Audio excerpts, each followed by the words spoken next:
Welcome to the Silver Screen Guide podcast, where we discuss films from every genre. So sit back, relax, and enjoy the podcast. Welcome back, listeners. Today we are discussing The Lost World, Jurassic Park. This is your co-host, Corbin. And I'm Allen, once again in the same room. Yes, we're actually together here discussing Jurassic Park 2 together. It is Alan's spring break, so it's nice to be able to talk about this movie together. And it's also at the time of this recording, today is the day of the Oscars, so we're actually going to be watching the Oscars tonight together. And I didn't think we were going to get to do that, so it's a really cool surprise. I'm looking forward to it. Yeah. But anyways, speaking of Oscars, did you know this movie was an Oscar nominee? Really? Yes, the first Jurassic Park was nominated for 3 Academy Awards. Okay. This one got 1 for Best Visual Effects, but it lost to Titanic, and the other one nominated was Starship Troopers. Well, I can see why it lost to Titanic, because that one walked away with, I think, 11? It was massive. Yeah, that's one. I know it was Titanic, some other movie, and La La Land, which we talked about, which those 3 movies have gotten as many nominations as I think possible, which is 14, which is insane. So. Yeah, it's always interesting because I had no idea the first movie had 3 nominations and this one had 1. So it's interesting when you find out, like, Rambo First Blood Part 2 was an Oscar-nominated film. Right. And it also was a Razzie-nominated film. Suicide Squad, Oscar-nominated I know. film. It's kind of funny. I'm not comparing this movie to those movies, but it always is interesting to find out certain movies are actually Academy Award-nominated films. Yeah, very true. Like Boss Baby being nominated for Best Animated Feature. Strange things happen at the Oscars. Well, anyways, The Lost World came out. It was a summer release, May 23rd, 1997, a full 4 years later after the release of the first movie. And we do have Steven Spielberg back directing. He actually does star in the movie as the uncredited man eating popcorn. That was his role. He was uncredited. I didn't catch it only when I was looking at the list. And maybe some of you might know Eli Roth. I don't think he's super famous, but he was also in this movie. Interesting. I guess. Yeah, I know I've heard that name. And yeah, it's not uncommon for a director to star in a very, very minor background role as an extra in his movies.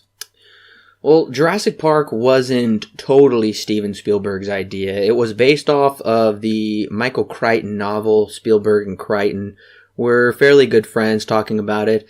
And Crichton really had no desire to come back and write a sequel novel. But he received so much pressure from studios and fans because Jurassic Park was an insane success. I mean, it grossed $1 billion worldwide. Oh, yeah. And so, of course, $1 billion movie is not going to just stay that way. They're going to make a sequel to it. So Crichton was, like I said, pressured into it. He wrote The Lost World, the sequel to Jurassic Park, which, if that sounds familiar to you, it probably should, because it is based off of the title comes from the 1912 Sir Arthur Conan Doyle book of the same name. Sir Arthur Conan Doyle also wrote Sherlock Holmes. And there was a 1925 adaptation of that movie. So The Lost World is a fairly kind of famous... When you hear The Lost World, you think of dinosaurs. Land of the Lost was a show about people in a dinosaur land. So clearly Crichton wasn't being incredibly original here. And of course David Coep, who did write the first movie with Crichton, came back to write this. And we should note Crichton just wrote the book. He did not write the screenplay whatsoever. He wrote the book. He gave it to Spielberg like right when they started shooting, or just like a couple months after shooting began. And he's like, here, do what you want with it. So that is why this movie and book are pretty different. And it's interesting because in the first Jurassic Park book, don't worry, this isn't really a spoiler, but the main character of Ian Malcolm supposedly died. Well, Ian Malcolm, played by Jeff Goldblum, is the main character of this movie. Right. So Crichton kind of did one of those retcons, and he's like, oh, he wasn't really dead. He's actually alive, and made him the lead of the book. And it's really weird because Ian Malcolm goes to the island, and he's trying to figure out how dinosaurs became extinct, and he's going to figure it out that way. It doesn't make any sense. There is kind of two competing factions there on the island vying for the dinosaurs or whatever, but that's pretty much where the similarities stop. As far as I could tell, this was mostly Spielberg and Coep's ideas. They really just kind of nitpicked certain things they liked.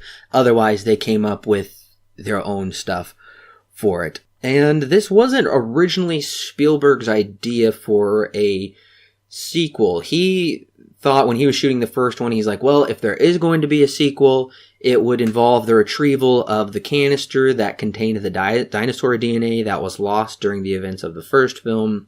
He thought about that years back when doing it, but like I said, that didn't happen at all. This movie stars Jeff Goldblum, Julianne Moore, Pete Postlethwaite, Vince Vaughn, Arliss Howard, Peter Stormare, Richard Schiff, Joseph Mazzello, Ariana Richards, Vanessa Chester, and Richard Attenborough. So a pretty big cast and a number of famous people who did go on to much more famous roles than this. Oh, yeah, absolutely. And it's kind of funny seeing Vince Vaughn in this movie. I don't know. He's always been a very interesting actor. He has done some really good stuff, but he was quite interesting because this is really before his character exploded and he became a pretty big actor. This is right before that all happened. And of course you got Julianne Moore. And then, Jeff Goldblum's returning as Ian Malcolm again. So it's interesting to see one returning face, but no Sam Neill anywhere in this movie. That is interesting because Laura Dern and Sam Neill, easily the main protagonists of the first movie, don't return. By my count, we only have 4 returning cast members, which is Jeff Goldblum, Richard Attenborough, and his 2 grandchildren, whose names are in there that I just read, but I don't know which ones they are. Yeah. And they all play a fairly minimum role, except for Jeff Goldblum as the new star. Right. It kind of, I guess we'll get more into this a little bit later, but I guess it more or less just introduces, gets you back into the groove of Jurassic Park. Like, hey, this is Jurassic Park, but not exactly the same as it was previously. The movie holds a 6.5 on IMDb, which is quite the drop from an 8.1. Quite the drop, indeed. Because the last one, it was very close to an 8, and now we're nearing a 6.5. And I did say in, I think, our last podcast that typically about a 6.5 on IMDb is when things begin to waver on good or bad. So it's pretty surprising coming off of one of, I would say one of the more influential films in cinema, coming to the sequel, which is at least a few years later not as regarded as the original. According to CinemaScore, the movie has a B+. The very first movie, audiences gave it an A. Audiences gave this one a B+, which really isn't too bad. I mean, it seems like audiences fairly enjoyed this movie, but clearly not as much as the first one. Right. I mean, yeah, that's not a bad drop, I would say. Not too terrible. The budget only increased surprisingly just by $10 million. So the budget was only $73 million. Which is shocking, and they did an incredible job off of this kind of a budget. Oh, yeah. As for the domestic box office, it really didn't do too close to the numbers of the very first movie. Not a small box office, nothing to thumb your nose at all, but domestically it grossed $229 million, foreign $389.5 million, for a worldwide total of $618.6 million. Just a few dollars off of that $1 billion from before. Yeah, about $400 million. But if you compare the numbers of the first movie, it did almost half of what it did in the foreign markets. Like we said, worldwide, it's missing about $400 million. Domestically, it's, $130 million off. it seems like, of what the first one did. And I believe that's kind of a problem when a movie takes so long when a sequel takes so long. Because, yes, the first one is incredible. Normally, the sequel does gross more than the other one, but you need to kind of fast track it into production. Spielberg was very hesitant about making a new one. He told Crichton, if you write a new book, I'll probably come on and direct it. Otherwise, I'm doing my own thing. He was taking a year off from directing. He was launching DreamWorks Studios. He was doing a lot of things on his plate. And a sequel to Jurassic Park wasn't really there. And so Crichton wasn't really jumping on it either. It was a really long time before Crichton wrote the sequel. He wrote it in 1994, and I believe it was it was either published in 94 or 95. I mean, just right up against the movie. And so it did take a while. But I should say that there was a massive marketing campaign involved with this. Really? I believe the marketing campaign cost around $250 million. Wow. They had Burger King toys, novels, comics, I don't know, CDs, all kinds of tie-ins that you could possibly think of to get people hyped up about a sequel to Jurassic Park. I can see the idea behind that because the original was so successful. And then, of course, they want to make as much money as they possibly could when they make the sequel. So I see where they're going with this, but it looks kind of like it didn't completely pay off. It didn't, and of course, opening weekend, it was a massive opening and a massive success. It did help that it was Memorial Day weekend. Oh, yes. So the movie grossed, it was number one opening weekend. It had almost no competition at all, which is just like the first one. So they're releasing it at really good times in the summer. This is a rare thing to happen summers nowadays, because every single week there's a blockbuster coming out, especially in May. So the movie grossed about $72 million, just $1 million shy of its budget. But like I said, counting Memorial Day weekend, it grossed $90 million. Wow. Huge opening weekend. Yeah, that's pretty big. And compared to the first movie had an opening weekend of $47 million. Yeah, that's nearly twice as much. Yeah, so it definitely made a bunch of money, but I guess maybe just not as much as they were expecting when it all was said and done. Right. It's normally a massive opening weekend, and then from there, it doesn't continue the hype like they would hope it did. Right. As for the trailer, I thought the trailer was awesome. It was a good representation of the movie. Tons of action, really exciting. The only part I really didn't like was there was thunderstorm text where it would say the tagline, "Something has survived," and it would be really scary with thunder and lightning and weird dark letters. And otherwise, putting that aside, I would definitely want to go see this. This is a much better trailer than they did with the first movie. So the marketing campaign really paid off. The thunder and lightning kind of making it out to be a little more scary than it actually is. And it looks like with the new Jurassic World movie, they're really trying to go for that horror vibe again. As for the taglines of this movie, they are not the best, I would say. Something has survived is kind of stupid because clearly we know dinosaurs survived. That wasn't even a question. And it takes place on a totally different island. So they're kind of conflating two different things that have nothing to do with each other. Right. And the other one is they're walking our streets, which is also misleading because that's plural. And I don't want to give anything away towards the end of the movie, just in case you haven't seen it. We're not talking spoilers yet. But both taglines are fairly poor. So. Right. Yeah. These are very interesting taglines. I don't know. They don't feel like I feel like they could have done much better with these taglines and made the film express the film a bit better. But I mean, they're not terrible. All right. They're serviceable. I guess I'll say that. And compared to the other series, we're adjusting for inflation. This movie is the second highest grossing of the four so far. Like I said, adjusting for inflation, and that it barely made it to number two. But That makes sense because usually the sequel is always a really highly grossing film. Right.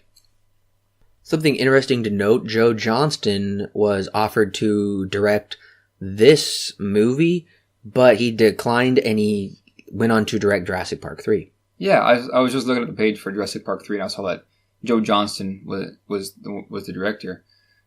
That's next time, but I guess I kind of wonder how different The Lost World would have been with him on the director's seat versus Spielberg. Yeah, I do wonder about that. Honestly, I think it would probably be worse because Spielberg is incredible, especially with capturing that magic. But I'm going to reserve judgment because we're not reviewing Jurassic Park 3 yet. Right. That's next time. Yes, and like I did say, David Coop really did play a major role in bringing this movie to the screen because Spielberg was more insistent on having, like I already referenced before, watching the 1925 film The Lost World than he was on having him read Crichton's novel, which of course Coop also did. There was also something very interesting. Spielberg regretted excluding a scene from the script that would have depicted characters on motorcycles attempting to flee velociraptors, which is which happens in the novel. But this was kind of resurrected in the 2015 sequel Jurassic World. Oh, okay, gotcha. I was about to say that motorcycle scene sounds like, especially with the Spielberg, the magic Spielberg touch, I feel like that would have been a sweet scene to have on the screen. We do get something somewhat similar, not with motorcycles, but pretty late into Jurassic Park 2 here. But that would have been really cool to see that scene. Of course, we do get something in Jurassic World. I do remember seeing that. So yeah, well, I mean, we'll get to that one in a couple of months, I think. Well, before I give the plot, I want to warn you right now, listeners, we are about to spoil the movie. So if you have not seen The Lost World, Jurassic Park, go ahead and hit pause right now. Go ahead and watch it and then come back and hit play on the podcast because you don't want to have this movie spoiled for you, and we're about to spoil in 3, 2, 1. Picking up 4 years where the last film left off, Dr. Ian Malcolm, reprised by Jeff Goldblum, is tasked by John Hammond, who is also reprised by Richard Attenborough, to travel to Isla Sorna, the second of 2 islands housing dinosaurs. Hammond explains Isla Sorna is where the dinosaurs were bred.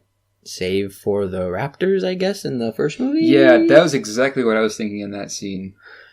And then the dinosaurs are transferred to Isla Nublar, the island in the first film. Malcolm is asked to simply take pictures in order to gain back the public's trust. See, after the harrowing events of the first film, InGen, now run by Hammond's nephew Peter, played by Arliss Howard, lied about the incident on the first island and took the company away from Hammond. Malcolm told the world what happened, but not many believed him. The only problem with John's plan is that Malcolm doesn't want to go back to face the dinos, which are roaming free on this new island. But Malcolm is coerced into going once he learns Hammond sent Malcolm's rambunctious girlfriend, Sarah Harding, played by Julianne Moore.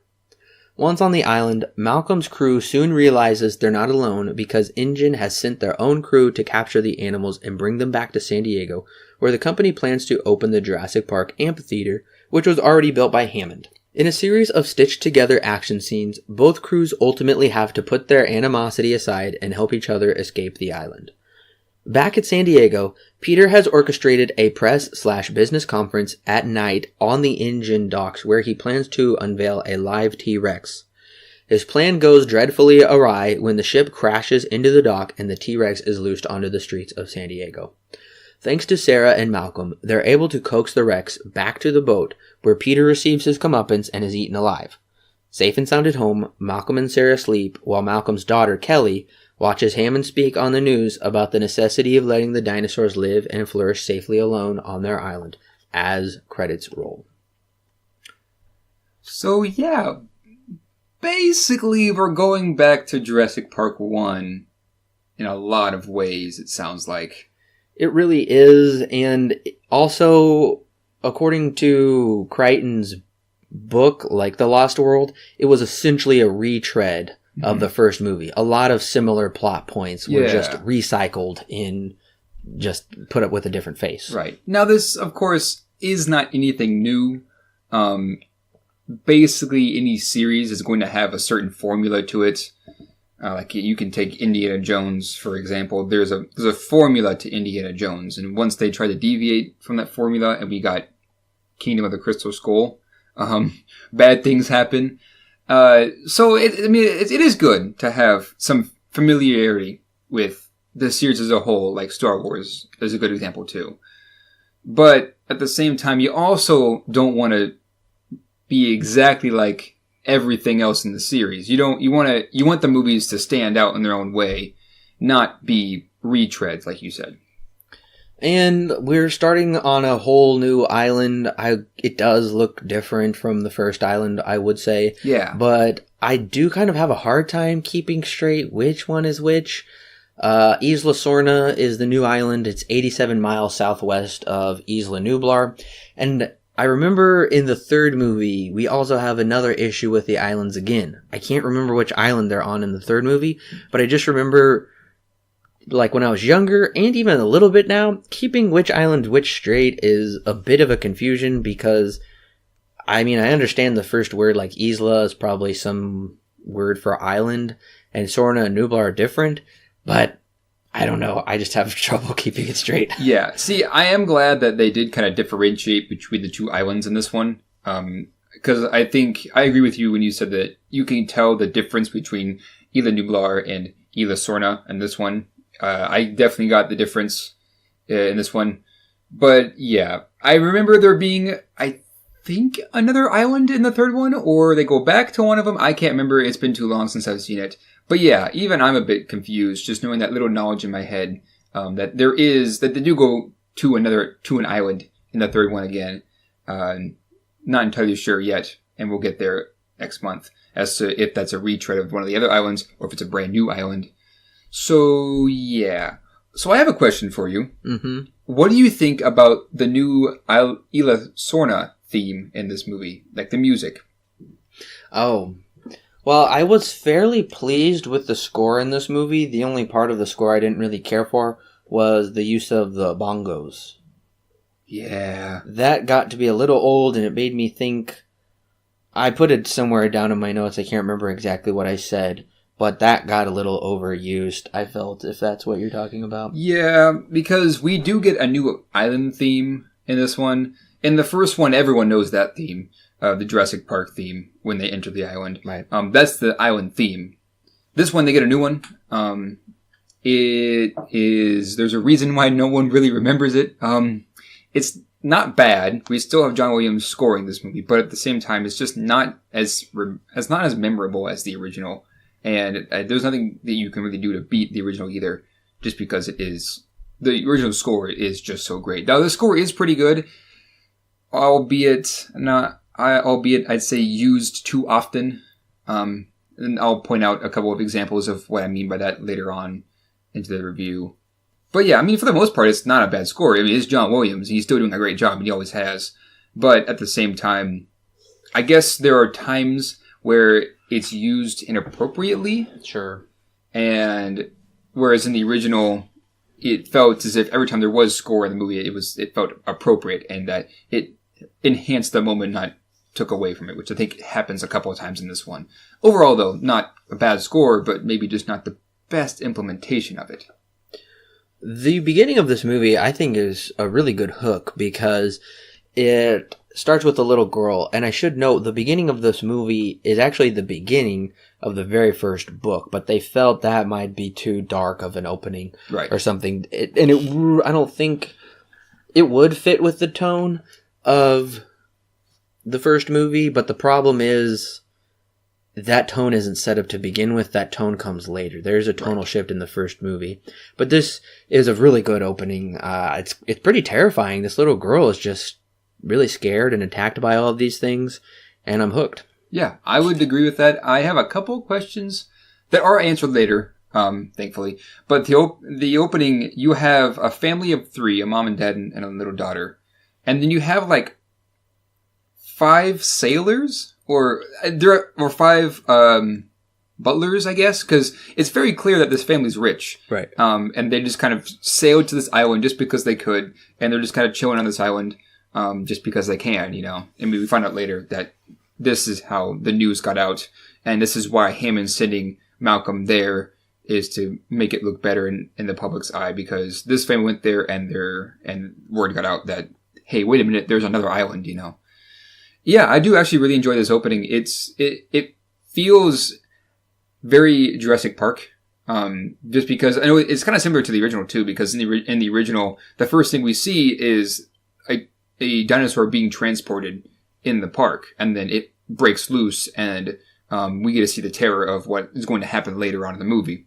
This one is kind of the same thing, albeit I think that the opening from the first one is a bit more effective, although I do enjoy this opening.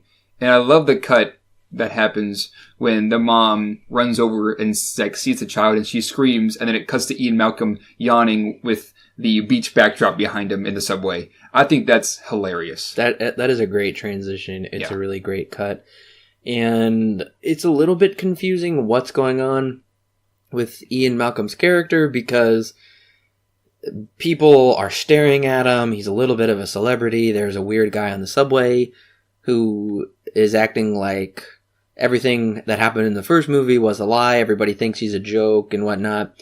That was a little bit confusing, and we do get an explanation later when Malcolm goes to Hammond's house, but it's kind of a bit of a drop line. Yeah. So we learned that Malcolm signed a non-disclosure agreement when he got on the island, so whatever happened there, he was legally bound not to speak a word of it, but he violated it, he got in trouble, and of course Ingen, who owns the island and everything, said this guy is insane, none of this happened.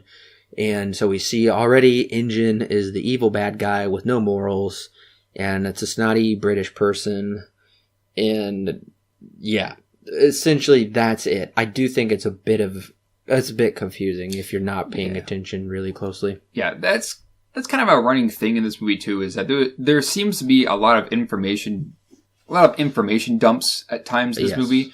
And to be fair, in the original, yes, that did also happen. There were information dumps, but at the same time, you could follow with them very, very easily.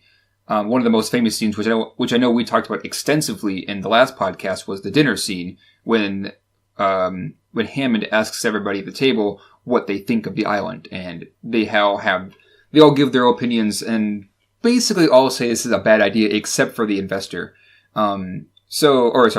Except for the lawyer. Yeah. So it's kind of like that scene, but minimized into a few lines of dialogue, and it feels like they just pick random points in the movie. Instead of like organically orchestrating all those scenes into the script like the original did, it feels like at times they just pick and choose the time and just go for it. And it comes off as a bit confusing, just like this scene we were talking about, where they reveal that Ian Malcolm has written a book, which you don't ever see. Right. And which I do think that is why I've been always so confused watching this in years past as to why in the world would Ian Malcolm go back to the island?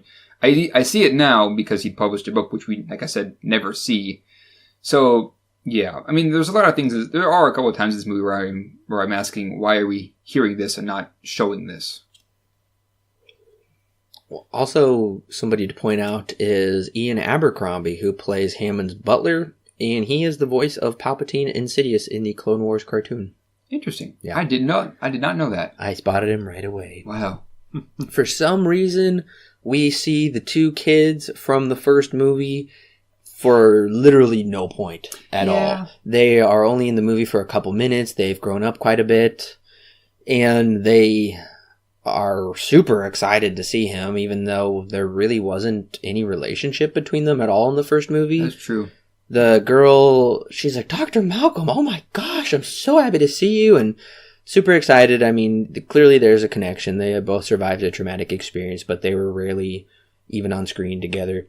I was disappointed they brought the kids back. I remember when I was younger watching this movie, I liked seeing the kids, but now I'm disappointed that they've got no role to serve at all, except literally to say hi, stand in the background while Malcolm and Peter argue, and then they're like, well, I guess we better leave because this is like, they're arguing. And that's it. Yeah, I agree. I guess I can see why. I mentioned this earlier. They're kind of reeling us in to this new Jurassic Park, and while at the same time still showing us that it's not exactly the same anymore.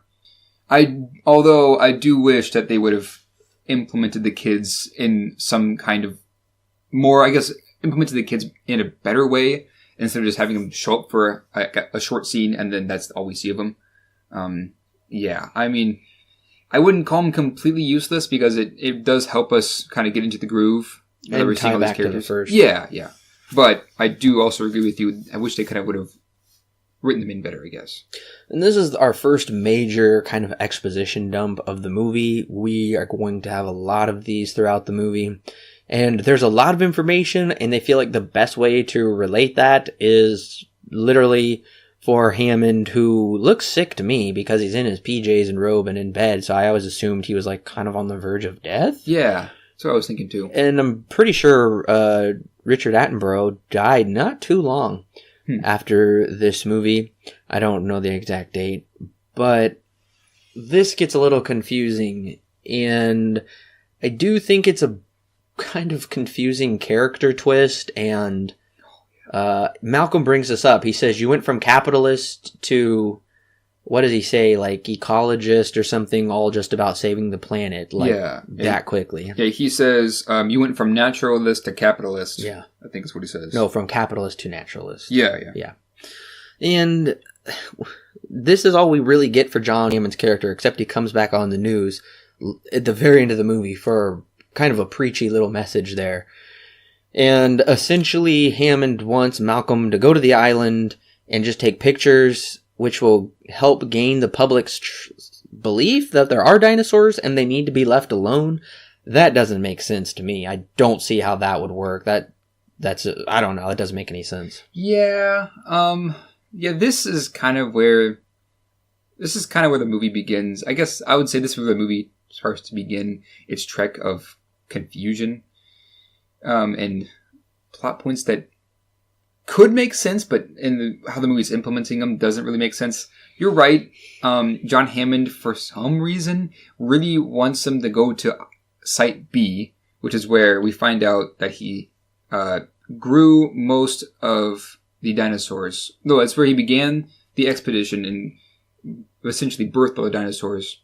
But then in the first one, we also have them being birthed in the laboratory. That's a retcon. Okay, that's what I was thinking it was. Mm-hmm. Anyways, so it feels like we're taking a step backwards. Yeah. From the lessons learned in the first one, which is not great. I mean, yeah, sure, it could also be a retcon as well, but it's just confusing, I guess. Well, I gotta say, this is fairly weak setup. Oh, yeah. For a plot, because it's really not that compelling. And even Malcolm realizes that. He's like, are you kidding me? I'm not going back there. I'm sorry you're in this predicament, but it's not my problem. I mean, you got in there. The only thing that I do think makes this interesting is when Hammond's like, well, I got to your girlfriend first. Sorry that you two are dating, but she's the best at what she does. She's on the island alone right now. And of course, I do actually really love Ian's emotions in this, because he seemed very emotionally distant, especially when it came to relationships in the first movie. But I would say his emotionality is believable in this movie. And I was like, okay, I can cling to that. I can invest in that there. I will say this. I don't think I necessarily agree with you on that part. I think that, in my opinion, he sent the girlfriend, Sarah, there alone, which I think was a really stupid idea. Because it is an island full of dinosaurs, and you just sent one person alone to the island, which, I mean, yeah, you're right. She is the best at what she does, and that's fine. And it's just coincidence that not only does Malcolm have a girlfriend, but that the girlfriend that he has is now on Isla Sorna. So for me, I feel like this is a kind of a weak setup in my eyes, just because it doesn't feel organic like the original. It feels like we're being forced into the situation versus the original where the characters made a choice to go to the island because that's super cool that you actually have dinosaurs, and stuff like that. Whereas this one is very much like, oh, by the way, you sent your girlfriend there. I need you to go too. So I guess can you run this by me again? Why does Malcolm have to go? Not because of his girlfriend, but there's a reason the film brings it up, and maybe I heard it wrong, but do you know that reason? The real only reason Malcolm does decide to go to the island is because Sarah is there alone. He knows how 3 people died in the first movie. He knows how horrible it is. That's the only reason he goes. Right. Just to save Sarah. That's it. Okay. Yeah. I mean, Hammond does send people with him, Vince Vaughn and the other guy. Their job is to just take pictures, literally just to take pictures.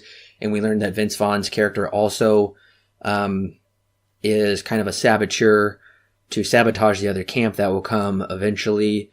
But that's basically it. Okay. That's it, right. Honestly. Yeah. It's not very deep, but I do kind of like it. Yeah, I mean, so far we can tell this movie is not going to be very deep with the characters and motivations, but I'm going with it. Yeah. For the most part. I'll take the opposite end. I'm not entirely buying this. Retcons, I guess, are they are all over the place in this movie, it sounds like. I'll just, in my own opinion, I think that this is kind of a weaker setup than, I guess, than versus the original, which is very, very strong. So the relationship I do like in this movie is between Ian. I called her Lex a bunch. I forgot that was Lex is the girl in the first movie, yes. Hammond's granddaughter. So I'm going to try not to say Lex. It's Kelly. Right. Okay, so I do like the relationship between Ian and Kelly. Yeah. That's probably my favorite relationship in this whole movie. I could agree with that too. I do think that they have a pretty good relationship because of how broken it is. Yes, but you can still see there's something there because he's like, I'm really trying. She's like, you took me along on this. They've got really great chemistry, I would say. Yeah. They got great dialogue between each other. And we do learn that she is a gymnastics girl. Got some foreshadowing there. And that she was cut from the team. Pretty heavy-handed foreshadowing. Yeah. And we do meet the Vince Vaughn character, and I don't even know what the other guy's name is. The George Costanza wannabe. Yeah. He's like, I guess, a fairly famous person probably, and I just put him down, but sorry. Yeah. I'm going to say this. This does occur also later. One of my bigger problems, too, is names. I know Ian Malcolm. I know Sarah. I know John Hammond. And that's really about it. Because I say it a bunch. Yes. Those names. They say, well, yeah, not just that, but 2 of those 3 characters that I named off were in the original. And so I already know those people's names. Yeah, they're pretty forgettable. Yeah, that too. And the fact that they never say their names hardly in this movie, except for maybe once or twice. I do remember Kelly's name, but only after you said it. So they have a problem both with characters and with names here, because I don't remember any of these characters. Well, I remember the characters, I don't remember the names. Right. Oh, yeah, I know Vince Vaughn. I believe it's Nick and Eddie. Yeah. I believe so, but that took a little bit of reaching and remembering to get there. I only remember Vince Vaughn's character because it's Vince Vaughn. I know him. I don't know the other guy. I can't remember his name. I think I put Dude in my notes for him. Yeah, I normally relegate, when I can't remember characters, I just call them by their descriptions. Like Peter Hammond, I called him snotty British glasses guy. Yep. That's how until I finally got Peter figured out. Right. We also learned about the high hide foreshadowing, pretty on the nose there. Mm-hmm. This is all, I guess, a fine setup, and they're traveling to the island. We learned the island chain. We do see a map. They're all Isla something or other. There's 5 of them. Right. It's called the Island of the 5 Deaths, which leads me to believe the dinosaurs have traveled to other islands, or there are sea creatures in these islands because they're the fishermen just got close and they died. And that could be pterodactyls as well. But this seems to be kind of a setup for later movies because they're oh, there's more islands. This movie already tells us, why are they going to go ahead and tell us there's 5 islands or something? Right. I do think this is a pretty good setup for more Jurassic Park movies. Is now the dinosaurs have not only taken over 2 islands because John Hammond placed them there, but now they have taken over the whole Isle of the 5 Deaths. I think that's a pretty good setup for a Jurassic Park movie, or Jurassic Park series, I guess. Sure. Yeah, I think that is very interesting. One of the things, because later in the movie we do see the island in the very end, and we see a pterodactyl, and it leads me to wonder, are they going to fly off and reach one of the big mainlands? I mean, to be fair, they are like in the very middle of the ocean, these islands are. But it does kind of raise that question, like you just said too. Are they moving to these other islands and also bringing other people or other dinosaurs there as well? Who knows? I'm a little surprised that wasn't a concern at all, because we know these islands are pretty close to the coast of California. And yeah, it wouldn't be too much of a flight for a pterodactyl. I mean, the pterodactyl it would go to the island chain, but I don't think it would have much of an incentive to just fly across to the mainland. But that still is definitely a concern that is not addressed in the movie. Yeah. Okay, I've got a question for you. Okay. When we finally meet Sarah, and Sarah is like, hey, Nick, hey, Eddie, like they're these best of pals this whole time, that always threw me off every time I watched the movie, because my impression was that Ian met Nick and Eddie for the first time. Right when they were all setting up their equipment back in the warehouses or whatever. But then it's like, oh, wait, they're all friends and they've known each other for a while? Or maybe just she did? How they all know each other is not really explained very well. Very confusing. I totally agree. It kind of makes me feel as if we're on the outside looking in for half of these characters. Yeah. Versus getting to know them, like I said, organically, like in the original, where they all meet, everyone in the movie meets for the first time.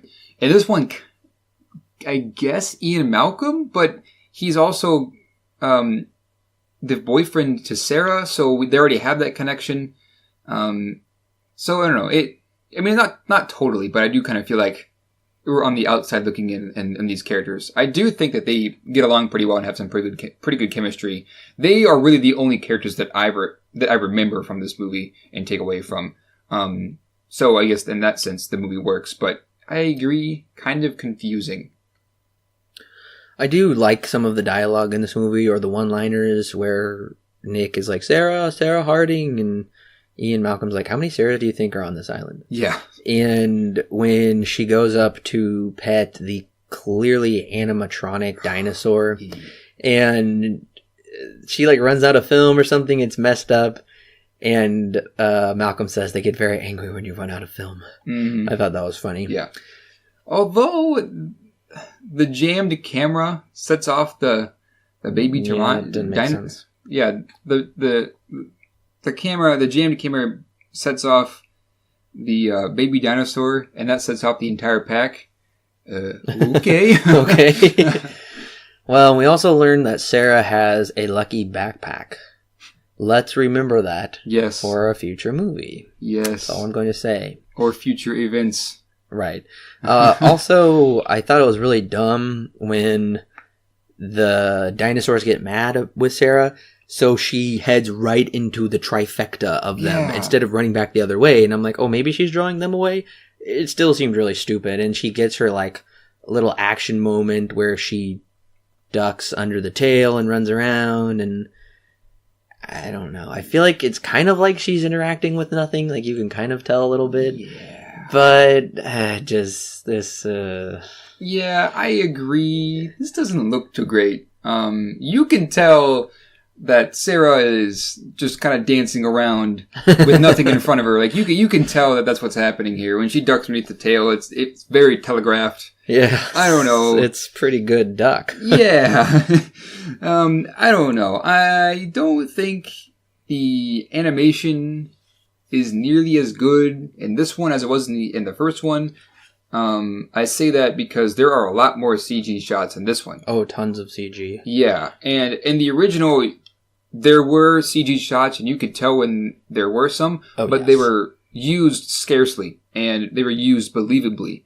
And this one, they kind of take the liberty of showing a lot more with both animatronics and the computer-generated images, so it kind of pulls away, in my opinion. Oh, yeah. So I was pretty disappointed with, when we first see the animatronic, I was like, this is definitely an animatronic. Yeah. And the CGI is fine. I would say they have somewhat improved on the CGI in this movie, with some areas. Now, by today's standards, it's like, that's clearly CGI. Yeah. I will say when they are releasing the dinosaurs in the camp, those animatronics were pretty good. Actually, I thought. That's probably because it was dark. Yeah. It was lower lit. They didn't focus on them too much. And that's what they did with the first one with the animatronics, like with the raptors and stuff. They didn't linger on them. And right. I was really surprised. I was hoping for something a little bit better. But like I said, the CGI, I think, is for the most part an improvement over the first movie. Yeah, I'm taking the more opposite end. I think that it's good. It's good CGI and that it looks... I think they move a bit more lifelike than they do in the original. I'll say that. I think that just the implementation of the CGI is not nearly, I guess, as smart as the original, where it blurred the line of reality. I can see that. Yeah. Well, so far, I think these characters are kind of fun, but I also find them slightly annoying, especially Sarah. Her character just grates on my nerves. Mm-hmm. First of all, her goal is really stupid, I think, because she's trying to change people's views of dinosaurs. I'm like, you know what? Nobody cares. Dinosaurs have been extinct for like a gajillion years. And she's like, they get a really bad rap for being like evil lizards that just kill people. And I'm like, this is dumb. I really didn't find that compelling. And she's a total know-it-all. And she has no healthy fear for the situation. It's like, are you kidding me? Yes. Okay, Laura Croft, you can just do everything. We get it. I don't like it. And we also learned the daughter has stowed away, which I think does add an element of conflict that was probably seriously needed in this movie. And I already said I liked it between Ian and Malcolm. Yeah. Or no, Ian and Kelly. Ian and Malcolm. Ian and himself. I will say I don't buy Ian and Sarah's relationship really. Yeah. I'll kind of go through parts of what you said. I do like that Kelly is on the island. It's kind of the same thing with Sam Neill and then him and his two kids. Where Sam Neill was just like, I don't want kids. And then in this one, you have Ian Malcolm, who really didn't want a kid either, but ended up, having a kid. I think it is kind of silly that she sneaks on and arrives there and just nobody notices.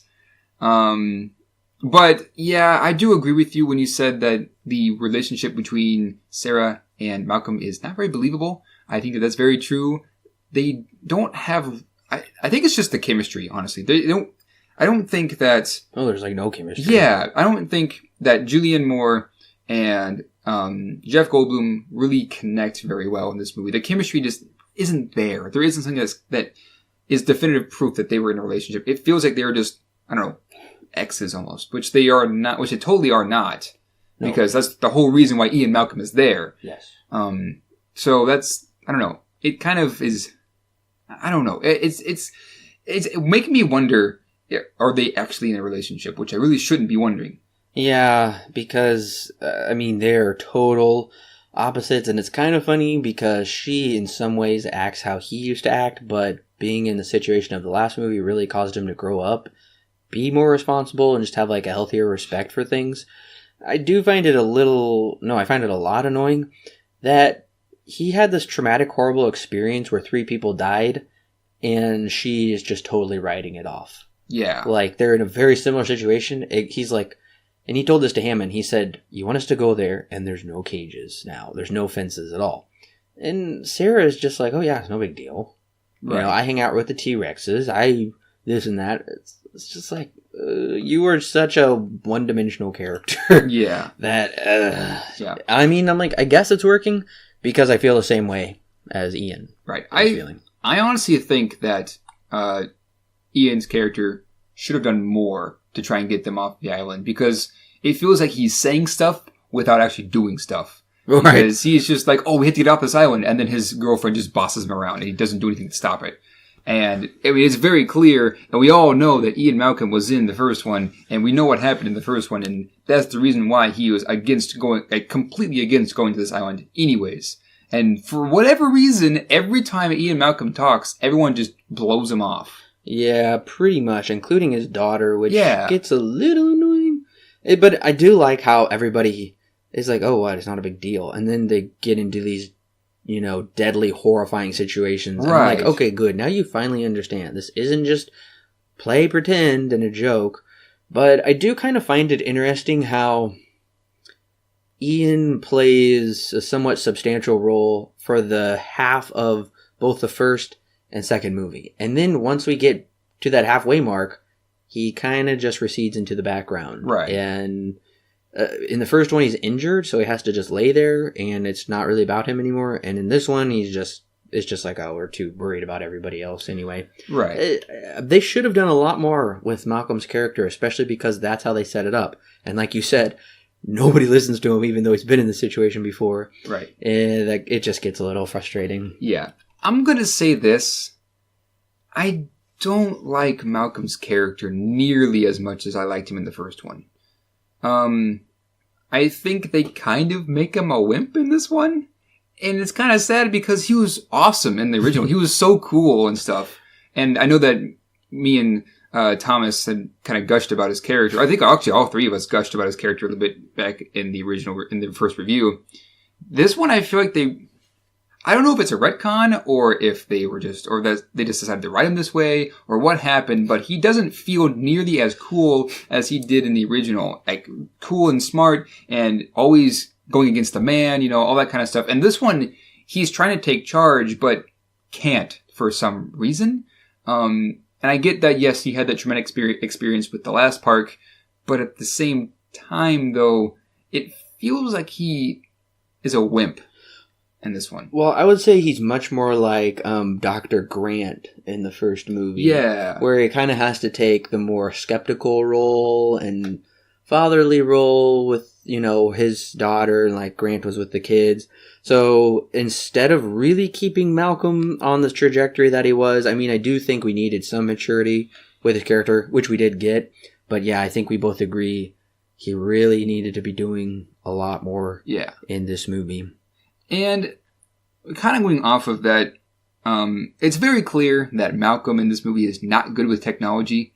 Every time something modern is put in his face, he either breaks it or doesn't know how to operate it, And this movie kind of goes definitely for that modern technology thing, in this movie, that modern technology theme, because we definitely see, more state-of-the-art equipment being used in this, and the RV that they bring with them.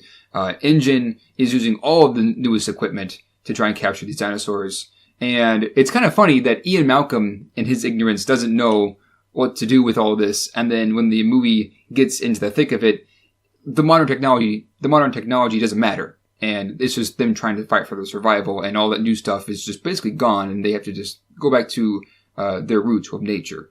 I think it's kind of interesting that they brought that theme into this movie. What do you think? Yeah, I definitely noticed that because they do really showcase, they've got the latest vehicles, helicopters, all kinds of different machines, and eventually they see that really does them no good at all.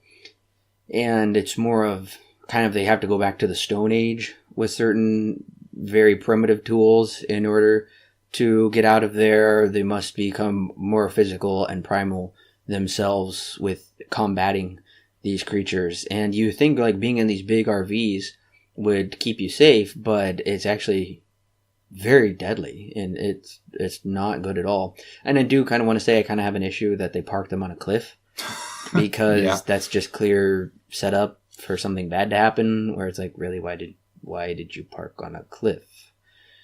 Yeah. Anyways. Yeah. We'll get to that scene a bit later, but yeah, I agree. We'll get there. Yeah. I do really like Roland Timbo, who was played by Peter Postlethwaite or whatever his name is. So you're going to have to remind me who this is. He is the bald guy. He's the hunter.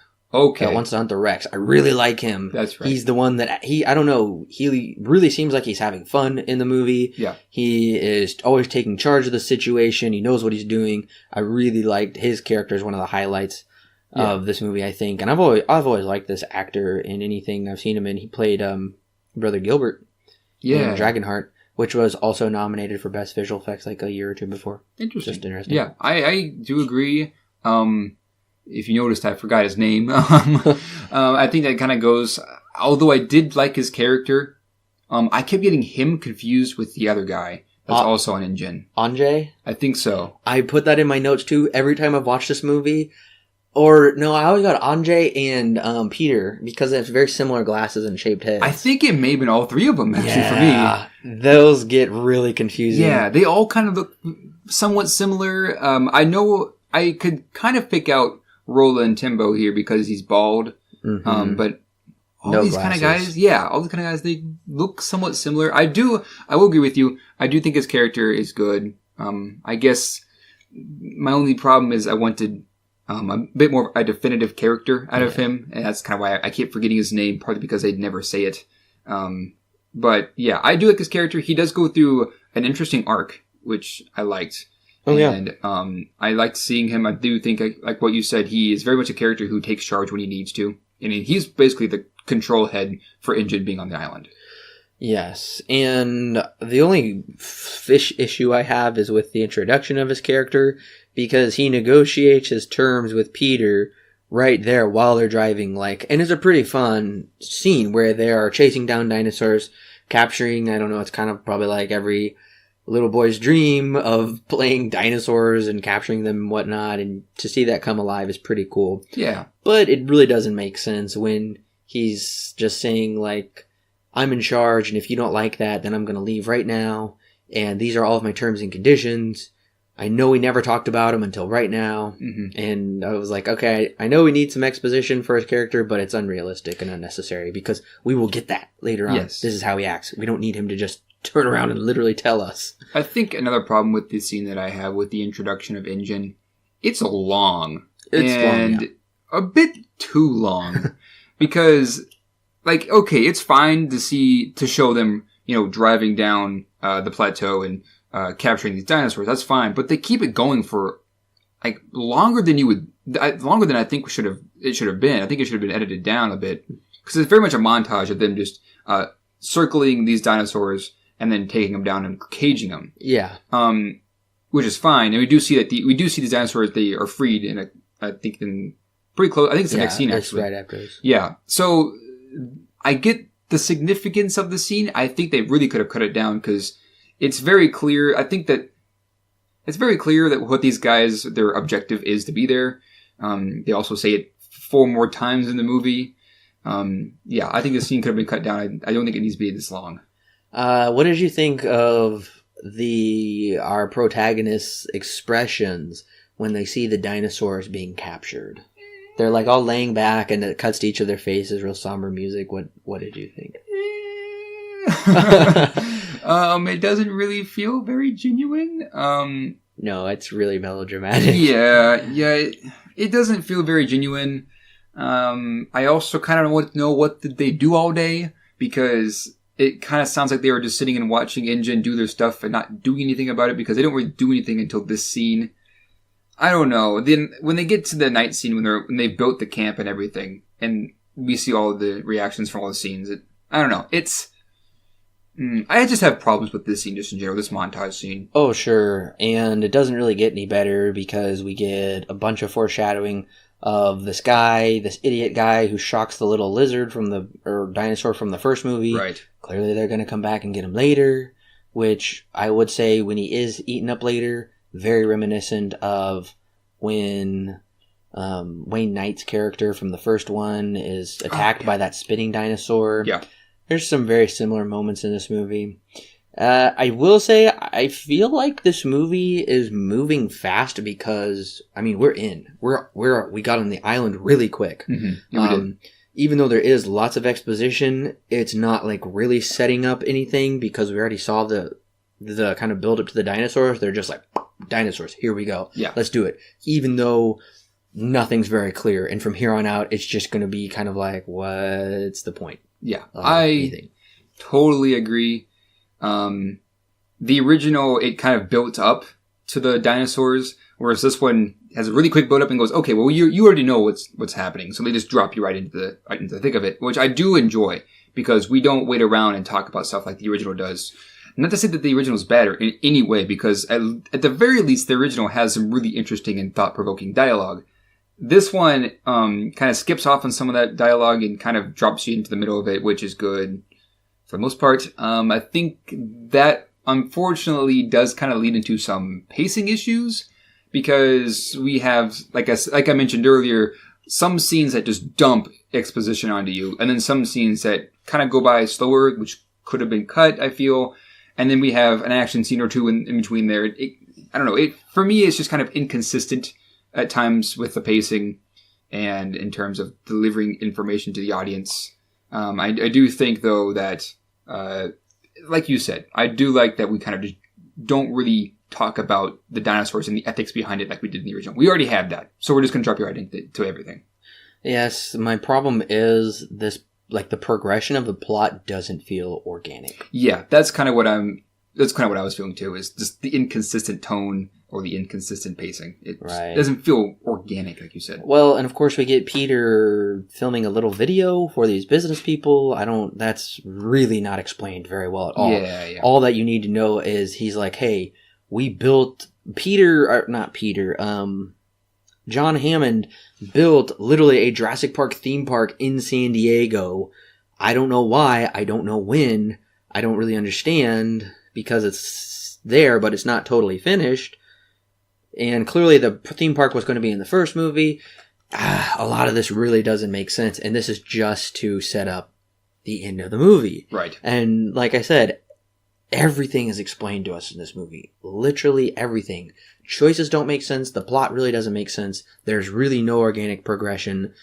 It's just, everything is so contrived, and there's just like these scenes, and they have no idea how to make the movie flow, which, I don't know, it's really weird and confusing because it's the same creators. It's the same creative team from the first movie, and I don't know. To me, this is just like one of those things where it's like, the movie made so much money, let's do another one, and they're like, we have no idea what to do. Right. And they're like, okay, just make something up. Make it lots of action, lots of explosions, lots of dinosaurs. Yes. It'll be great. And yeah, I absolutely agree. And kind of going back to what I said earlier, this movie kind of feels like a step backwards, because in the first one, we talked a lot about the ethics behind messing with genetics, and why that's a terrible idea, because us as humans don't know a thing about this kind of power and how to control it and stuff like that. And it's very clear, and the original does show this, that with that kind of a power, things so easily get out of hand. And it's because nature is not really bound by the rules of humans as much as we want them to be. This one is kind of the same thing, but instead of talking about genetics and really diving deep into that more focused storyline, it kind of goes for a more broader approach where it says, well, we just shouldn't mess with animals just in general in their natural habitats, because if we do, then they're not in their natural habitats anymore, even though we're going there just to observe and document, which is why they sent Malcolm and crew there in the first place, just so that way they can record things before Engine shows up and then takes over dinosaurs. It's very clear, and of course it moves on from there and things just go awry and it doesn't work out because of modern technology, all that stuff. It doesn't really work because it's not nearly as focused as the original one was. The original was so focused on this idea of messing with genetics and why we shouldn't do it. It made the film very engaging and very thought-provoking. This one tries to, but takes a way more broader theme of that messing with nature just in general, and I don't think it completely fits in this movie. I mean, it's interesting at points, but not nearly as thought-provoking or engaging as the original, which I think is a big minus. Right, and we get that kind of early on, and Malcolm is super surprised because Hammond has gone from this total capitalist who wants to clone animals, exploit it for his own profit, essentially. And, of course, he does kind of want to create something real for himself, but I don't know, it's not very generous. And then all of a sudden he is like, I'm all about saving the planet, saving the animals, and we get a really preachy, kind of almost political thing at the very end of the movie we'll talk about. Yeah. But I 100% agree with you.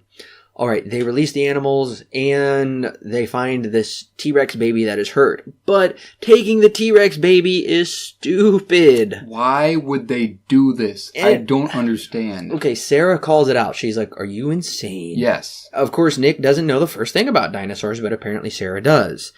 But she still goes along with it because I think she's just this conceited hotshot who thinks she can do anything. I guess. Which ends up nearly costing them all of their lives and nearly makes Kelly an orphan. Or not totally. I mean, she has a mom. Yeah. I think.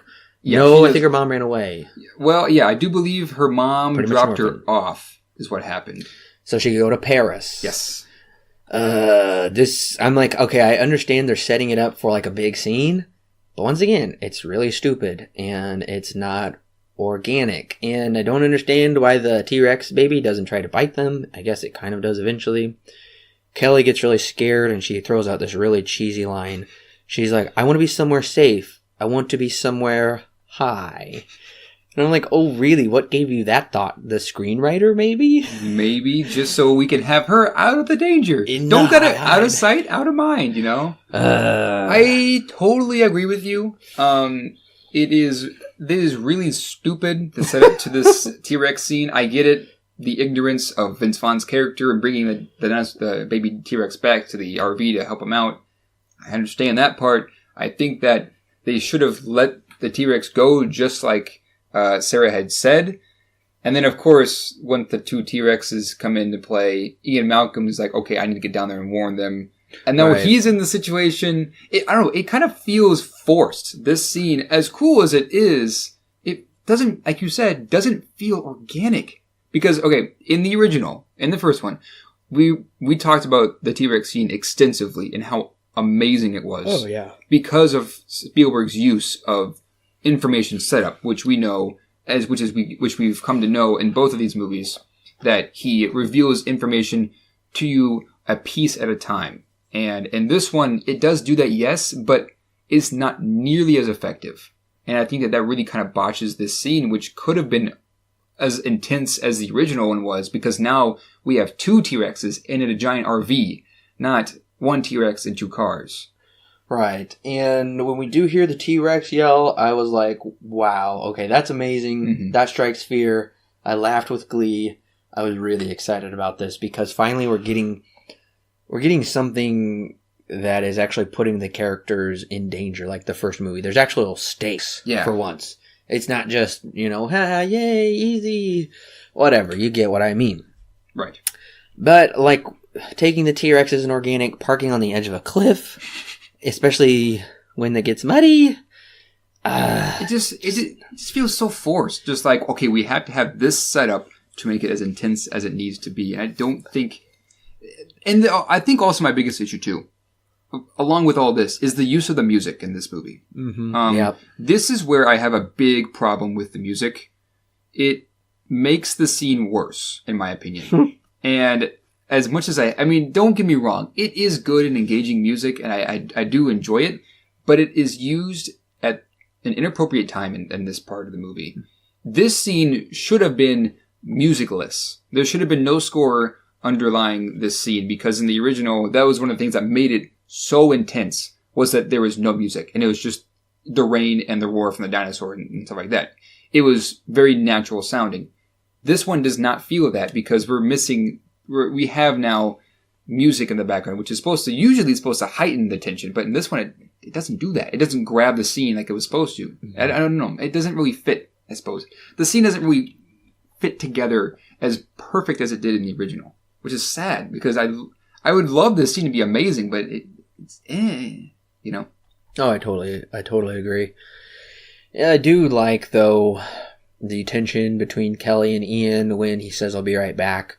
I give you my word. She says, you never keep your word. That was a great line and a great moment that makes sense from his character in the first movie and the setup before. And I think that's relatable, especially to like a younger audience who would be afraid for their parent going off into this scary situation. And when they're like, I'll be back, I promise. It's like, you can't really promise that. Right. That's really dangerous. And okay, I have a lot of notes over this T-Rex scene. Yeah. I don't want to go over every single one of them. Some of the highlights I noticed in this scene, I do feel like Sarah, this is kind of when she finally figures out a fear of dinosaurs, that it's actually scary, even though she laughs like a maniac after they release the baby dino out there. Yep. And okay, it doesn't really make sense why the T-Rexes would leave and then come back. I understand they're trying to rid the island of their invaders, which I figured out, but the screenwriter conveniently tells me later. Mm-hmm. But it doesn't make sense why they would leave and then come back. And that's happens so often, where the T-Rexes come, and they're conveniently gone, and then they come back. But then they're gone again, right at the right times when we need certain characters to come back. And I know I talk about that later. But so far, this is probably my favorite part of the movie. It's fairly intense, although I will say it goes on a little long for me. And it's just like kind of almost like a little over the top with one thing after the other where, I don't know. And I just put like right here in my notes. Honestly, the plot is we're an hour in and nothing has really happened. I don't feel any sort of arc or progression really. It's just scenes, action scenes, dinosaur scenes. I've got, as you can see, I've got a ton of notes, so I'll let you say some more. Yeah. And yeah, I think the tension does begin to rise when the first half of the RV falls off of the cliff and it's just hanging on by the second half on the top that the T-Rex has just decided to push off for whatever reason. Yeah, it doesn't make any sense why they just leave and come back. I don't get that. Although I do like it when Sarah kind of falls and then hits the glass, you know. Yeah, and then that begins to, and the glass behind her, again, below her begins to crack. I guess we don't know that displacing your weight would help with that. But anyways, that is a fairly intense scene, and what saves her, of course, is the Lucky Pack, which for some reason keeps coming back in this movie. I don't get the MacGuffin. I'm going to throw it out now. There is a Lucky Pack in the next one, and it comes up a lot, and it's a major MacGuffin plot point. Okay. I think I remember that part. I don't know why we need two Lucky Packs. I don't get I do remember it in the third one now. Yep. I remember it. Yeah, I don't understand the significance of the Lucky Pack. Maybe just a character trait, but in that case, why is it not written better into the plot? Anyways. Then, of course, the guy also hanging up in the thing in the hide. Yeah, the hide. He comes down and he brings his Jeep in, and he tries to somehow pulls up the RV from part of the RV from the cliff. I don't understand that at all, but whatever, I guess. Well, there's some issues because I put in my notes. It's really convenient how there are roads to drive through in this jungle, and I put right here the music during this scene is funny. It's like Moroccan bongos or something, and so you see what I meant. Yeah, the music is pretty silly. Yeah. I also find it weird that the Universal or whoever made a deal with Mercedes. These kind of Jeep-esque. They're not really Jeeps at all. They're just these weird little SUVs. They're weird. I don't know why Mercedes would want to put this in here because it doesn't make their car look very good. Yeah. I mean, it like kind of like pulls it back, but it doesn't really do much. And I'm like, they need something way heavier and beefier than a Mercedes. It doesn't really work. Like I said, it's an exciting scene. Goes on for a long time. The CGI Rexes are back for whatever reason. I put so many times in the scene, the Rexes leave and come back. Yeah. Leave and come back. And the CGI is kind of meh for them.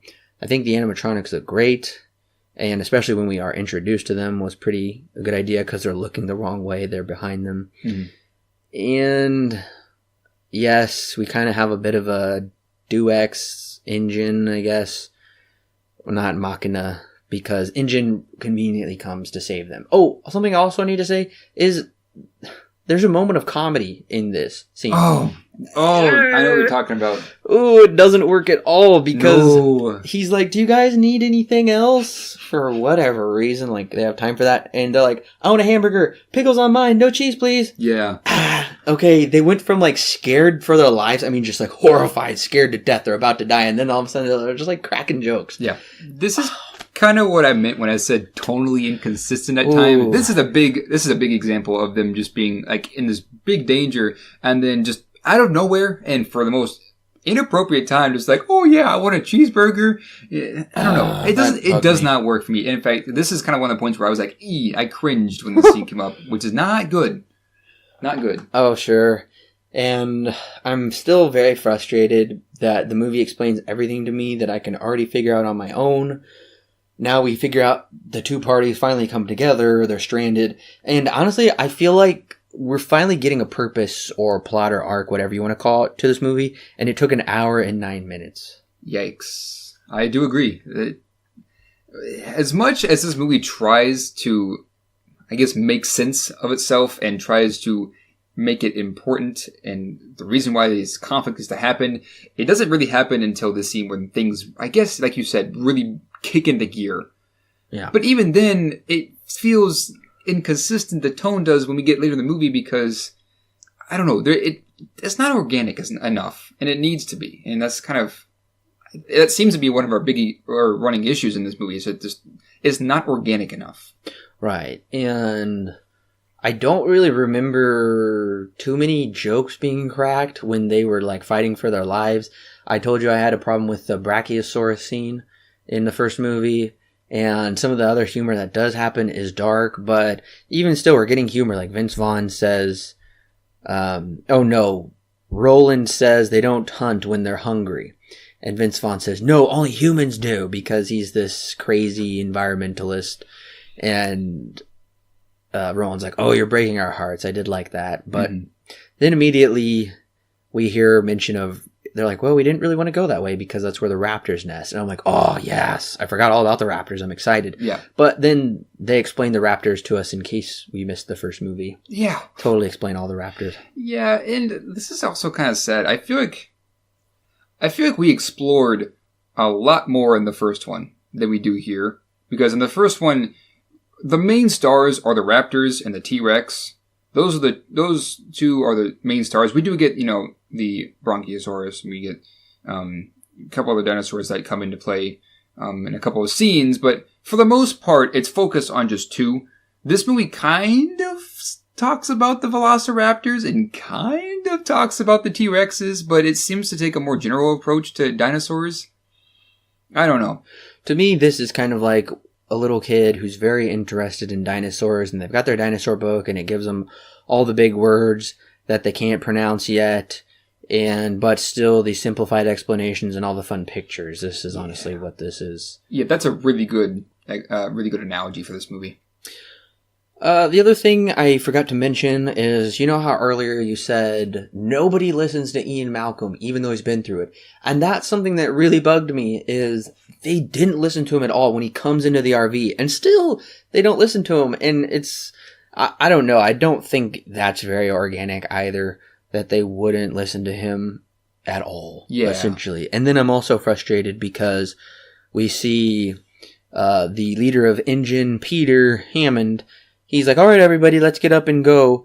And nobody listens to him, but then they listen to Nick, who is a complete stranger. And I guess that shows their lack of respect for their employer? Yeah. That just didn't make any sense. I mean, it's kind of funny, but it doesn't make any sense. I was very confused as to who Peter was. Saying his name, and I understand who the character is, but when I was watching the movie, I had no idea who this guy was. And he would just randomly show up and say lines.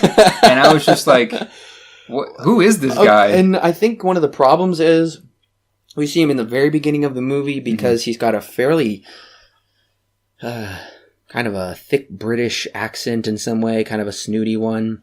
And he does look different, even talks different. And then when he gets on the island, he looks different and talks different.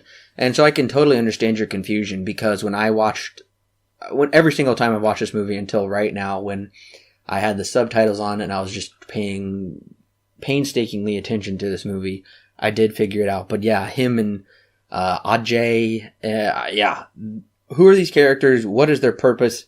I don't understand any of this. But yeah, I mean, I get it now, but your confusion is definitely warranted. Right. And I know that we reviewed, what movie was it? I can't remember what the movie was, but I know that we reviewed a movie in the past where we had talked about extensively the use of side characters and how individual they were. And I guess in the case that when the movie introduced a character, it set them up really, really, really well. And so even though we only get the character's name once, we knew exactly who that character was when we looked at them. This one does not do that. That's why I was very confused on who Peter was, because we'd only seen him once. He made a very insignificant role, or made a very insignificant participation in the scene that he was in, which made me completely forget about him, because I felt as if, oh, okay, so he's just not important. Right. Come to find out, I guess that he is. Yes. And he's not only that, but also John Hammond's nephew. Yeah. I didn't get that at all. I missed that somewhere in the movie. Yes. But I don't know. This movie does not.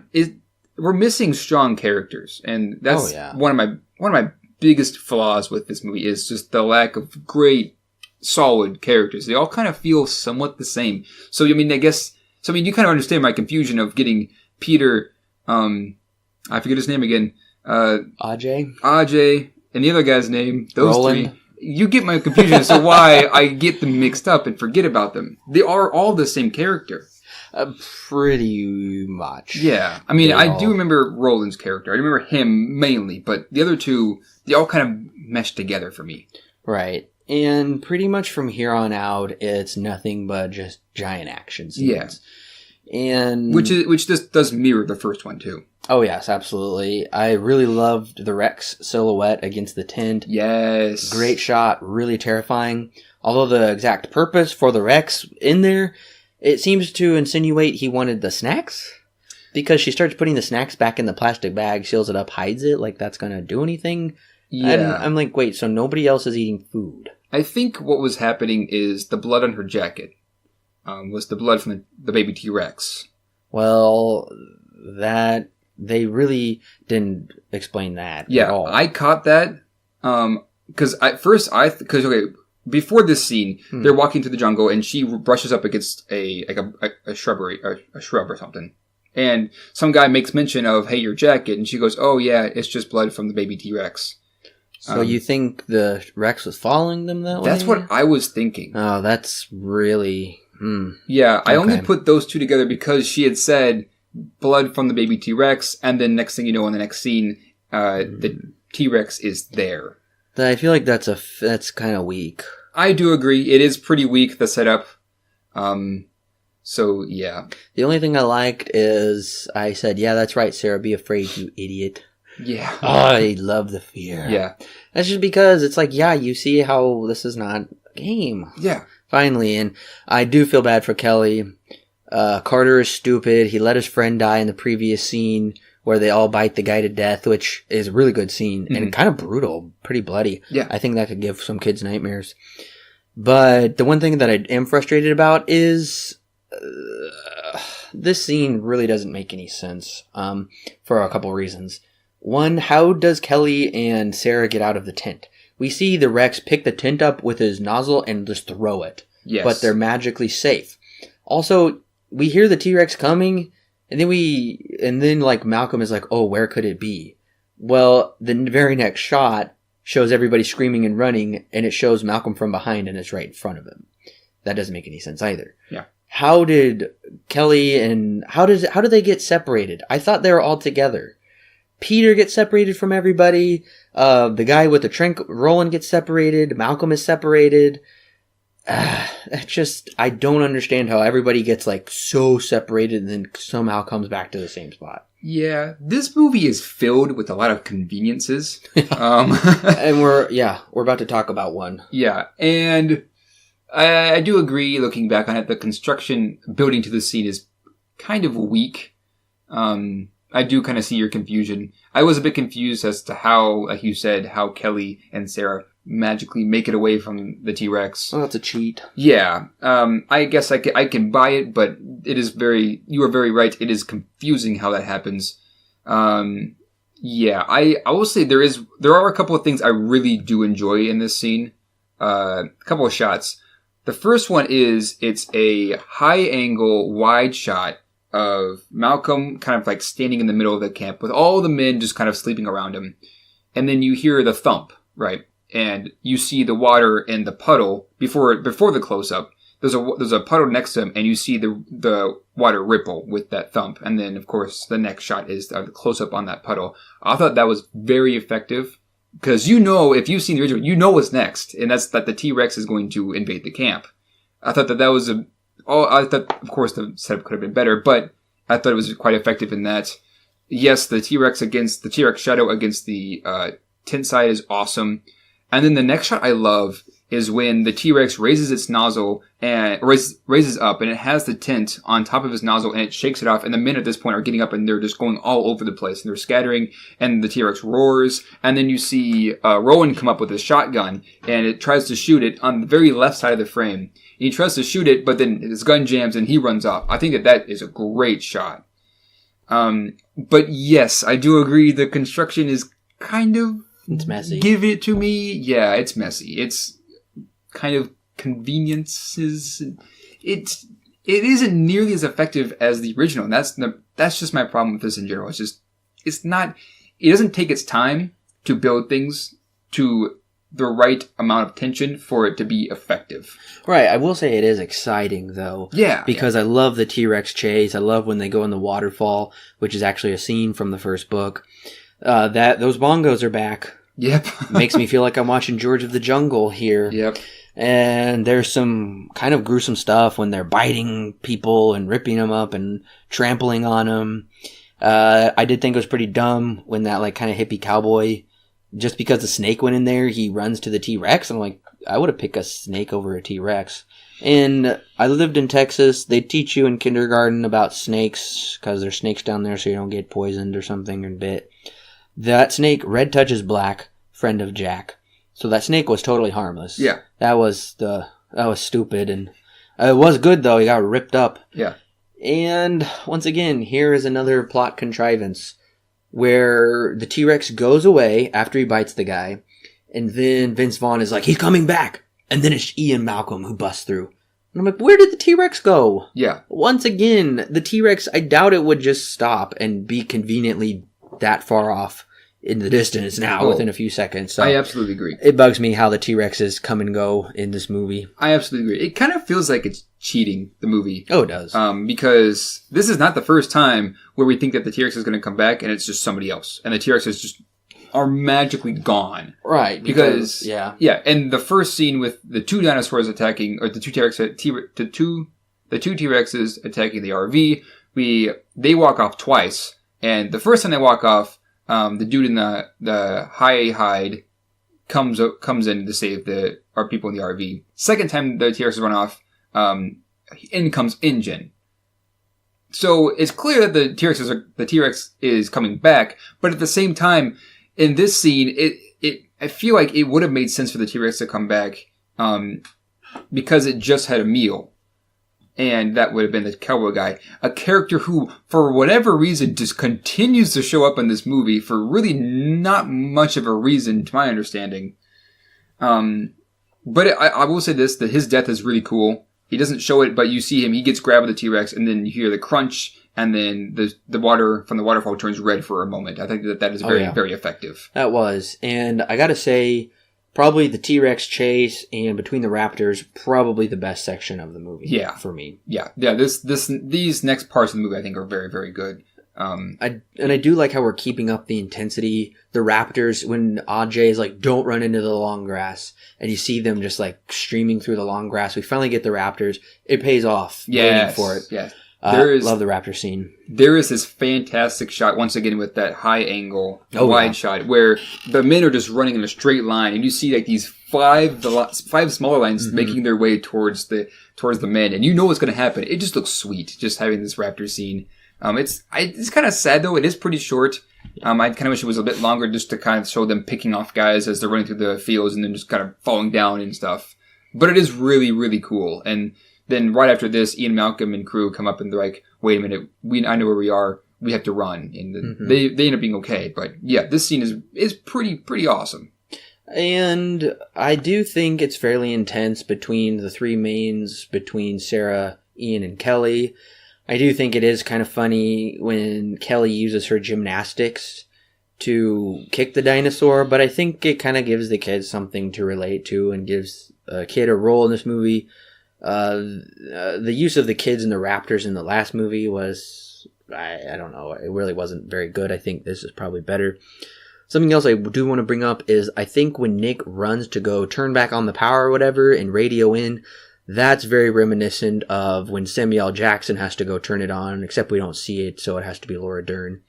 There are some similar constructions, and we get Dweck's helicopter.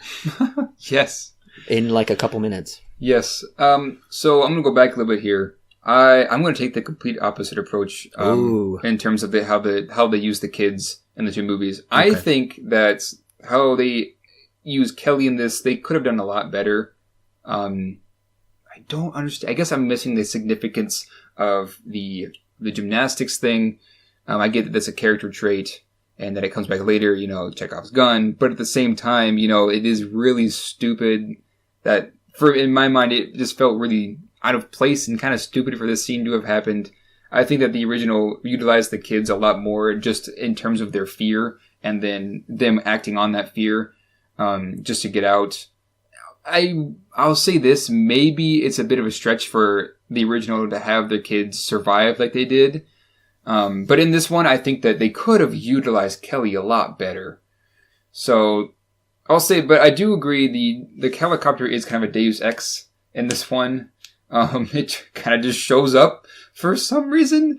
There's not much given as to why the helicopter's there. I mean, he just, Nick radios in. He's like, I really need help. And it came shockingly fast. Yeah, that's what I'm thinking, is that it just came way too fast. I know that he tries to get to the boat operator, but for whatever reason can't get to him.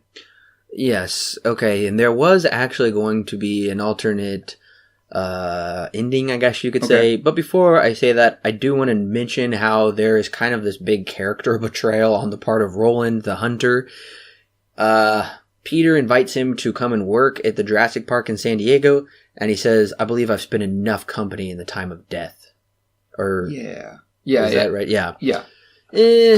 I'm like, wait a minute, so now he has a heart all of a sudden?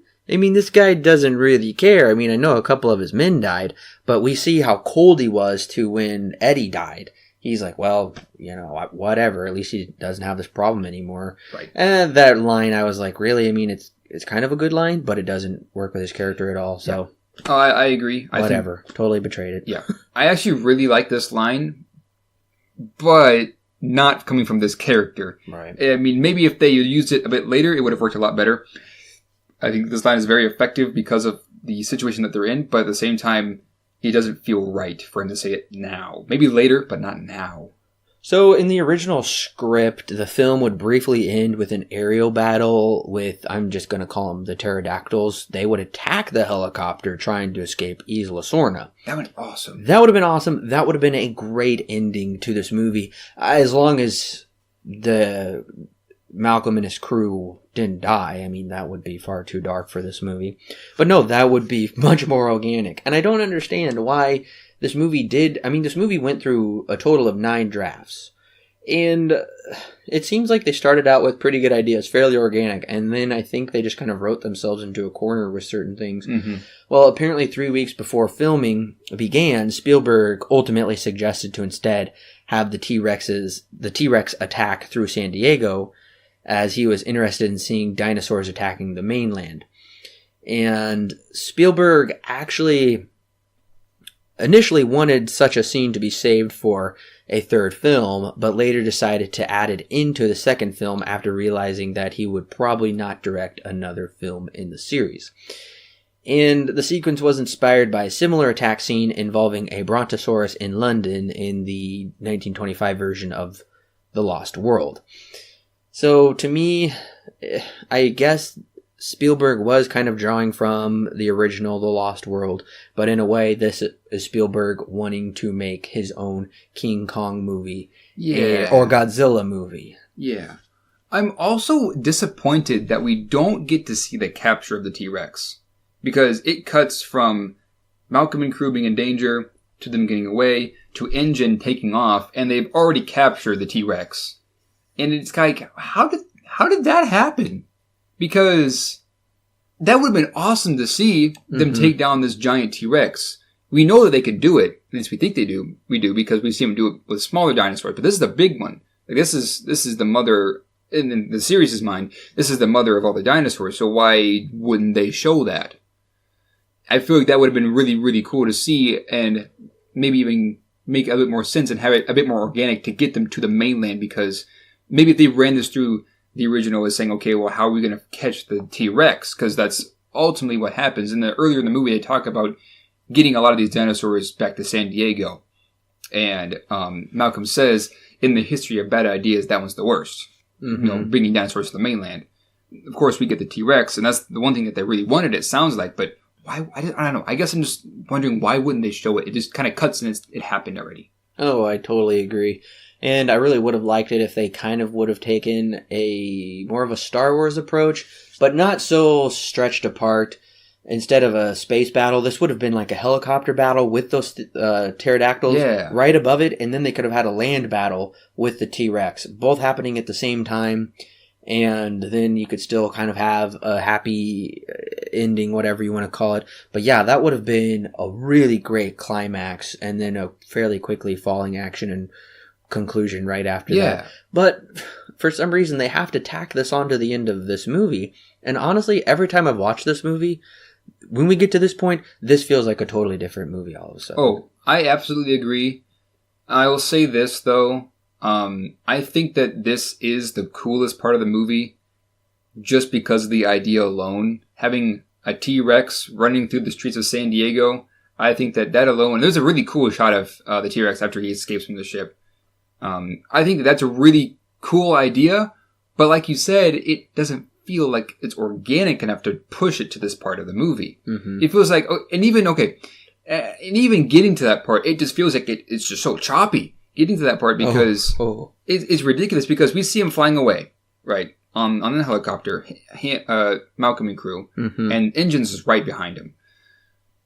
Literally, it cuts to a guy giving the speech about Peter. Yeah, Peter opening, get ready to open I think he's showing off the park there in San Diego and the zoo, and the T-Rex is on its way, and for whatever reason he's having it at night.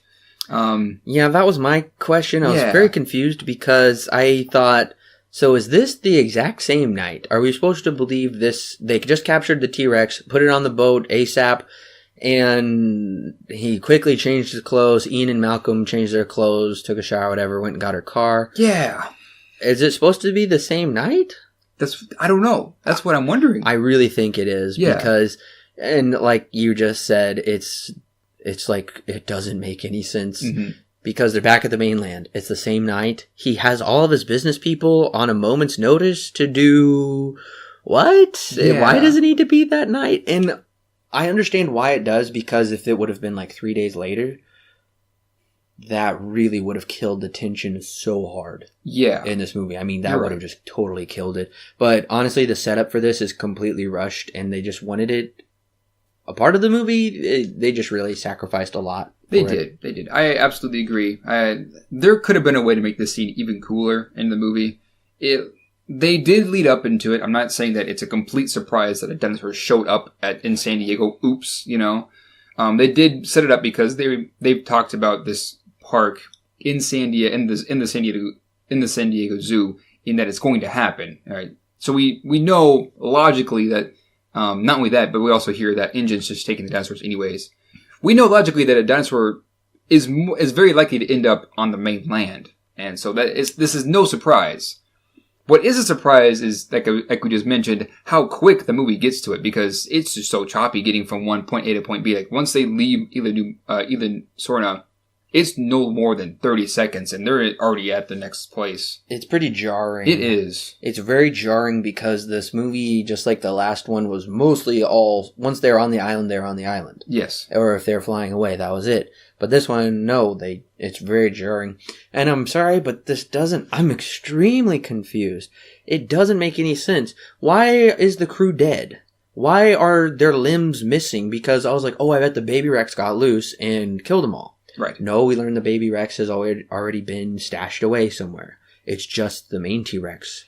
So, I don't understand at all how nothing adds up. For the boat crashing. I agree. It's really cool to see that ghost ship come in and break through the arbor. It's really cool to see that, but at the same time, it needs to make some sense. I mean, if there were more than just the T-Rex on board, I would be okay with that. If they had a couple raptors on there and that's why all the crew died, that would make a lot more sense. But in this one, we don't really get that. We do get, in the original, we do have when, what's her name?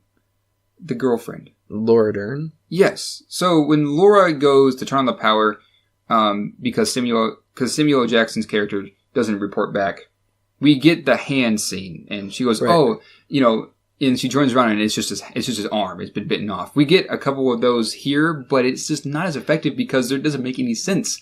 How did we get here is my question, because they even said that the T-Rex was sedated. This is what happened, I guess. That they had sedated the T-Rex twice, realized that she's not breathing because it was too much of a dosage, so they gave her some more medicine to wake her up. But she's still stuck in the cargo hold. So what happened? I know, and we see, like, where the captain would steer the boat. We just see nothing but a hand clutching on there, and nothing makes sense. Yeah. And one other thing I need to say that bugs me is, it really bugs me how Ian seems to know everything before everyone else every time. Yeah. I don't know if you felt that way at all, but every time there's a situation, he was clairvoyant, apparently. He knows how it's going to go, and he knows how to get out of it. Right. No, I agree. I don't know. There's a lot of issues with this scene that honestly should be awesome. But it's missing something. Well, okay, and I do like the Rex roaring, running through the city. It's pretty cool. It's a little funny that Spielberg has, like, Japanese men running in fear, just like in Godzilla. Yeah. And once again, they do finally get the baby Rex. And I did thought it was really cool how they were driving through the Jurassic Park amphitheater. I don't know how they even made that, because they couldn't have built just a giant. I think it's a really well done miniature, would be my guess, because no way they would build that just for, like, a 5-second aerial shot. Yeah. Anyways, Sarah asks more stupid questions like, where's the Rex? Is it still behind us? And then we see it right there.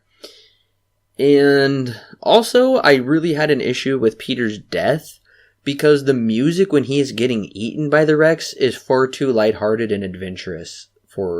There's just, like, that's the total wrong tone. Right. And it's really dumb when she shoots the slow-mo dart. I thought that was pretty funny. And then they've got the entire Navy escorting the ship. Hammond is back preaching to us. There's those pterodactyls are pretty cool. Where have they been this whole movie? The end. Yeah. And, this movie ends, like I said, it's really cool to see the T-Rex just kind of roaring into the skyline of the city. The T-Rex kind of walks through and does this stuff. And it is very reminiscent, of course, of King Kong. That's, like, a given. It is really cool to see that stuff. But once we get to the end, with the death of Peter, this is where I was just sorely confused. Because I had no idea who this guy was anyways. Mm-hmm. And I didn't know, and of course, until just now we're talking about it, that this is the nephew of John Hammond and all this stuff. And so when he died, I'm just like, who is this guy?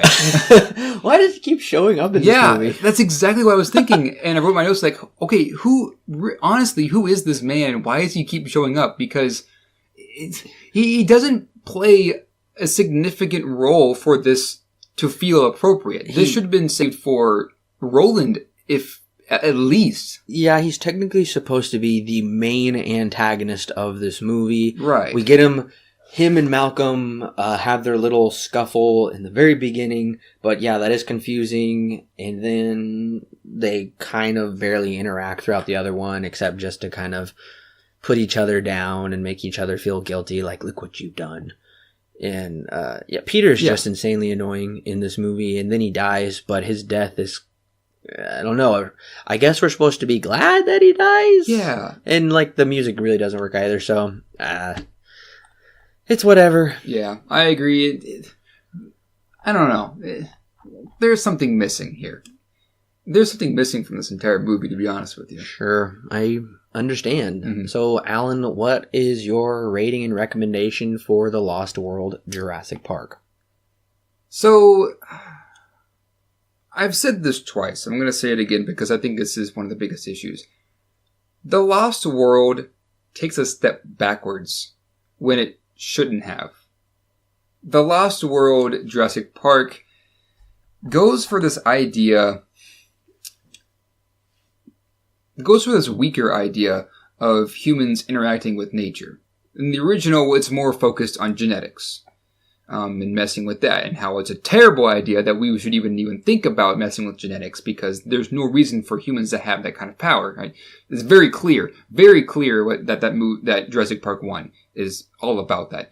Jurassic Park 2, on the other hand, is about humans messing with natural habitats just in general, which is a complete step backward because it's very broad.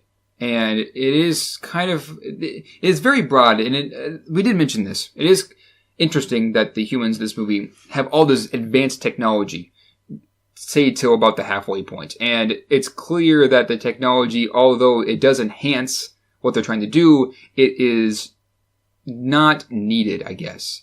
And that the more robust and guerrilla ways are a bit more, I guess, they're natural, and this is why all the technology, when they released the dinosaurs in the camp, everything's just demolished, right?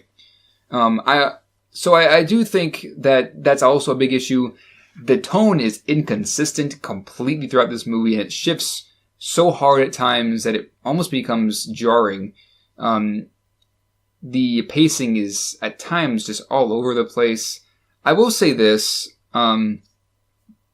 I do like that we get that as much as this movie does force on the audience, that being, character motivation or just plot points in general. One thing I actually do like that it does force on the characters in the movie is for Ingen and Malcolm and crew to work together. They are forced at one point in the movie that they have to work together to get off the island and survive. And I do really, really enjoy that, because it kind of goes to show that human opposition in this time is not a great idea. We need to work together. I think that works. And there are parts of this movie that work really, really well. And that being I would say this instead. There are parts of this movie that work well, but could have been done better. The T-Rex scene with the RV is a big example. The T-Rex scene at the very end is an example. The raptor scene, the raptors, I guess just the raptors in general, they're highly underutilized in this movie, and they could have been done better. But for what we get in the overall scheme of the movie, I don't think it's terrible. I don't think it's great. I think that Jurassic Park: The Lost World is pretty okay. It's got some serious issues, and we've been very obviously pointing all those out. I think The Lost World is missing a lot of Spielbergisms. It feels like Spielberg didn't want to make this movie, but he did anyways. It's got way too many flaws. It doesn't completely capture the magic of Spielberg. I think that this is, for his works, this is kind of on the weaker end. Once again, this is, and by no means a terrible movie, and it's got some great scenes, it's got some great scenes. There was one thing that my uncle said when we finished the movie, because I watched it with my family. There was one thing that my uncle said when we finished it, and it was very interesting. He said that it's really cool seeing a movie that you haven't seen in ages. It's almost like watching it over again. The only scene that I remembered was the T-Rex RV scene. And that to me stuck out and was almost perfectly encapsulated everything I had wrong with the movie. Because The Lost World Jurassic Park does not take its time to build scenes and make them as effective as they could be, we're missing out on remembering this movie in general. Because to my uncle, he hadn't seen it in ages, which is fine, not seeing a movie forever, you're not going to remember everything. But he said that the only thing that he remembered at all was the T-Rex RV scene. In the original Jurassic Park, there are a handful of scenes that I will always remember just because they are so effective. That being, the dinner scene or the other T-Rex scene, just to name a couple. And because Jurassic Park: The Lost World does not put everything together in this nice bow like the original one does and has some serious editing issues, you have some serious problems in terms of making a cohesive story. Anyways, when it's all said and done, like I said before, it's not terrible. It has bad things in it, but it doesn't make it a terrible movie. It is still very enjoyable. It is still a movie that you can find a lot of enjoyment in.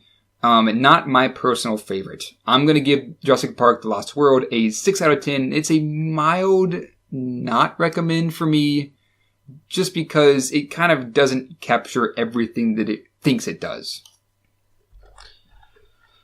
The Lost World Jurassic Park tries to be bigger and better for all the wrong reasons. Sacrificing a plot for more dinos and bigger action sequences hurts this movie as a worthy successor to the magnificent, magical Jurassic Park. The characters, which are too many, are mostly shallow, save for Ian and Kelly's relationship, easily forgettable and hard to care about. The screenplay spends more time explaining situations and character motives to the audience than it does actually formulating a worthy story. Honestly, this movie is fairly pointless. Nothing is really accomplished, nor does it add anything noteworthy to the universe.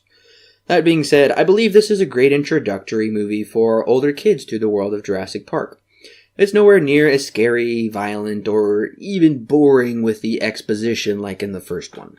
You might jump right in, enjoy the dinos in action, and worry about any sort of plot later. Best described as Jurassic Park Light, this is a fairly fun, serviceable movie that serves as a fun afternoon watch, especially with your son or daughter when you've got nothing else to do. But overall, it's a disappointment when compared to its predecessor. That's why I'm giving The Lost World Jurassic Park 6 stars out of 10 with a slight recommend. I do think that you hit the nail on the head when you said that it's a disappointment when compared to its predecessor. But I don't think that the movie in itself as a whole is a disappointment. I don't think it's that bad. No, I wouldn't say that either. Like I said, it's a fairly fun, serviceable action movie that you could enjoy with your family. And right. Like I said, it's pretty much Jurassic Park Light. Yes. It's really good for, I would say, introducing a younger audience.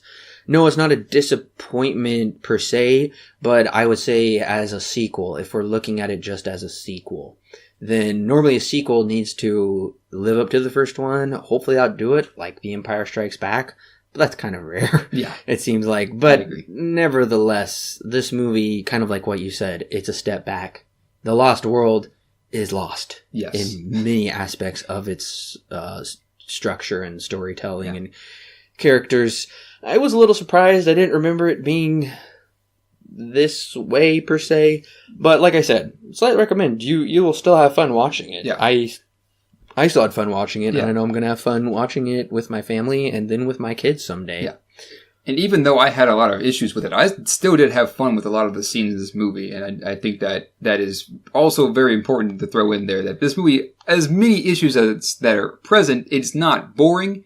It is still a lot of fun to watch. I think if you don't put on your critic's goggles, you won't really see as many of the issues with this movie because you're not examining it. You're just there to have a fun time and go on basically a fun ride. I mean, it's about an amusement park in a certain way. I mean, the first one was. So in this, I mean, it's all about having fun. You're just supposed to have fun with this movie. Right. I do think it's important to read a quote from Steven Spielberg.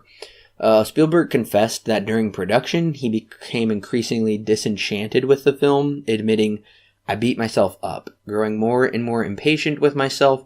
It made me wistful about doing a talking picture because sometimes I got the feeling I was just making this big, silent roar movie. I found myself saying, is that all there is? It's not enough for me." And that's pretty much exactly how we feel. Yeah. And yet, like you said, it's almost like Spielberg really didn't want to do this movie too much. He got to this point where he was like, and then he's like, you know what? I love King Kong and Godzilla.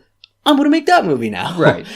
And right. It's definitely not one of Spielberg's best, not one of his worst. Yeah. But like I said, it's okay. It's fine. It's fairly mediocre. Right. If they would have, I think the thing for me, if to push it over the edge of a slight not recommend to a slight recommend, if they would have, like, I think you mentioned this, I think I forgot to, in my final thoughts, but if they would have done more with show, don't tell. Oh yeah. It would have made this film I would say a lot more effective in a lot of ways. And that's basically just like screenwriting 101. Yeah. And it's very shocking because it's the same writer of the first movie. I don't know if he was burnt out, he had no idea where to go with this, or what. Like, he does contrive some really cool action sequences, but he really, I don't know, something happened with him and Spielberg crafting this movie in between those 4 years. Who knows? But anyways, we will be back next month for Jurassic Park 3. I'm intrigued now that I have watched this movie with my SSG goggles. I'm excited to watch Jurassic Park 3 with my SSG goggles and compare the two, and then especially to the third one, because we're getting Dr. Grant back. Yeah. We're getting Laura Dern's character back in a fairly limited way, but nevertheless, we do see the return of them. Ian Malcolm is not coming back. We won't see him till this summer with the new Jurassic, I believe so anyway. Yeah. From if the rumors are true. But nevertheless, we will be coming back to you next month with our review of Jurassic Park 3, which I really enjoyed as a kid. So let's see if it holds up to the nostalgia test.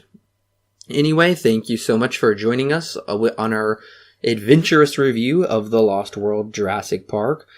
Make sure to stay tuned for, we have lots of Oscar discussions coming up. And those will probably be out by the time this podcast is out. So make sure to, if you missed those, go check out all of our Oscar coverage. We've got you totally covered at Silver Screen Guide. When it comes to that, we're doing our Halloween series. We've got everything explaining. We've got guides for the Halloween movies so you don't get confused. And we're going to be doing all the reviews of those leading up to the new one. We're going to have the review up for Ready Player One. We're super excited for that. We're going to be doing Solo Avengers, which is coming out early now. So we do need to maybe switch the schedule around a little bit. Thanks, Marvel. And we're in Cloverfield also surprised us as well. So we're going to be moving the schedule around a little bit. But make sure to stay tuned for those updates. Follow us on Facebook, YouTube, Twitter. Sign up for emails. Make sure to share with your friends. Like this. Share this. We love talking about movies. We want to engage with this, with you. We can't wait to come back to the world of Jurassic Park with you. Until next time, listeners.